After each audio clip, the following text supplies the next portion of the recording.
How's it going, everybody? It's your boy Master. I told you to be making these training videos of DOA so you can learn the game from scratch all the way to the top. With that being said, let's start off with the basic button inputs. In DOA, you're given 3 basic button inputs, which is your punch, kick, and free button. Your free button is also known as guard, so if you push it, you'll notice your character will begin to guard. Now with those 3 inputs, plus assistance from your directional pad or joystick, you get a good amount of attacks and commands, like forward plus punch or up plus kick. Now the reason I say plus is so that everyone understands that you have to push those 2 buttons together. Now as you mess around with your commands, you'll notice you can attack your opponent in different areas. That's because there's different hit levels in DOA. There's high, mid, and low attacks. This will make you feel less restricted on using the same type of attacks or hit levels. Moving along to the next thing. As you already know, this isn't DOA in the arcades, where you only provided the punch, kick, and free button. However, since we're playing on the Xbox 360, we're provided with more buttons than we actually need. So if you push a button that's not one of your basic button inputs, you'll get a different command. That only means that that particular button is set to do 2 different things at the same time. Now this is known as DOA's in-game macros. These extra buttons, or macro buttons, make it easier for you to do special commands, like special punch attacks, special kick attacks, or even throws. To do a special punch attack, you usually have to push punch plus kick. To do a special kick attack, you usually have to push free plus kick. To do a throw, you have to push free plus punch. But with macros, it makes all these commands a lot easier to do without pushing so many buttons at the same time, especially in those tight situations. Next on today's lesson is reading directional inputs. Now in most fighting games, you're usually considered to be player 1 and to be starting on the left side of the screen. So if someone says forward, that usually means right, and if someone says back, that usually means left. However, in DOA, there's 2 different ways players read directional inputs. Let me show you right quick.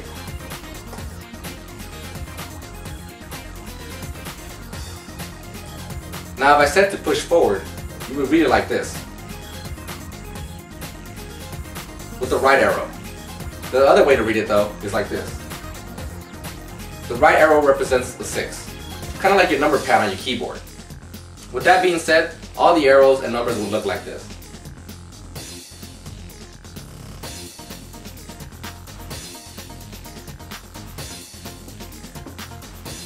Now the middle is usually considered neutral, but nobody really uses that term hardly ever in the community, so it's not used very often.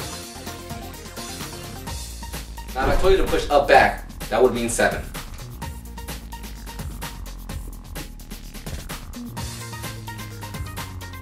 Just like that. If I told you to push back, that would mean 4.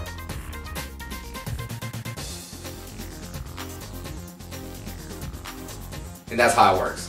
Now moving on to the last thing on today's lesson, and that is holding commands and holding levels. In DOA, there is a move or command called a hold, also known as a counter. However, the correct term to use is hold, not counter. This brings us back to our free button. If you do up, back, and free, this will hold or counter high attacks. If you do back and free, this will hold mid punch attacks. If you do forward and free, this will hold all mid kick attacks. And of course, if you do down, back, and free, this will hold all low attacks. With that being said, this should already tell you that not one hold covers all hit levels. So try to look for your opponent's attack before you attempt to hold them. Holding is very important in DOA, since this will help you stop your opponents from using abusable moves and techniques. It will make your victory a lot easier if they become too predictable on their attacks. So it's very important you learn every hold and how to read your opponent so you know when to execute them.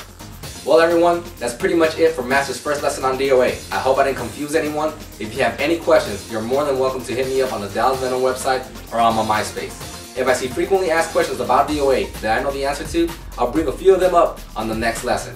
Thanks for tuning in. I hope this helps you understand the game a little better or maybe bring up your skill. As for me, I'm out. Catch you all next time.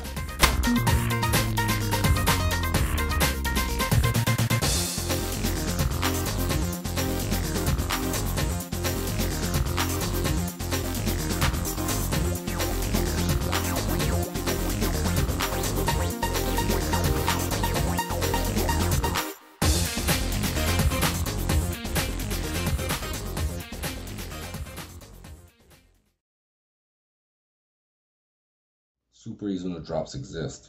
What you know about them? TIA!